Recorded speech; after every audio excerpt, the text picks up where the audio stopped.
Thank goodness for the fleeting nature of feelings.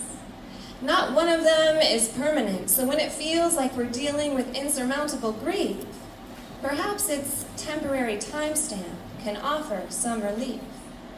I may not understand the grander scheme at play, but if there is one thing I feel confident to say, it's that we'll never be sentenced to a century of sad.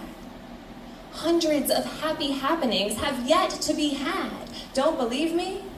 Try looking back. How many times have you wondered, how did I make it through that?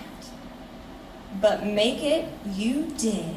The prettiest flowers from the dirtiest dirt, all because you chose not to skirt the hard work of facing the hurt head first. When we're at our worst, I believe there's always a burst of a blessing in disguise that helps us realize all those tears were only cleansing your eyes to help us recognize that much more clearly, that which matters most dearly.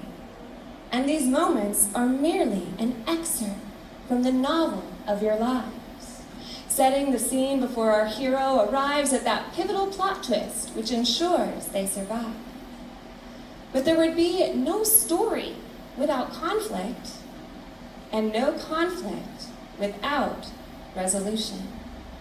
But never does the protagonist foresee the solution, and so much we'd miss if we did. We need highs and lows. No one wants to live a life monotone.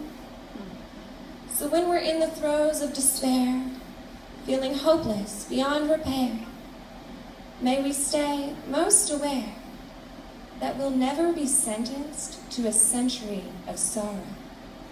And if you're feeling depleted, ask your neighbor to borrow a bit of hope, a bit of faith, and I am quite certain they'll say it would be my pleasure. Because people are inherently kind beyond measure. No matter how high the wall, we'll learn to move past it. There's always a gift if you choose to extract it.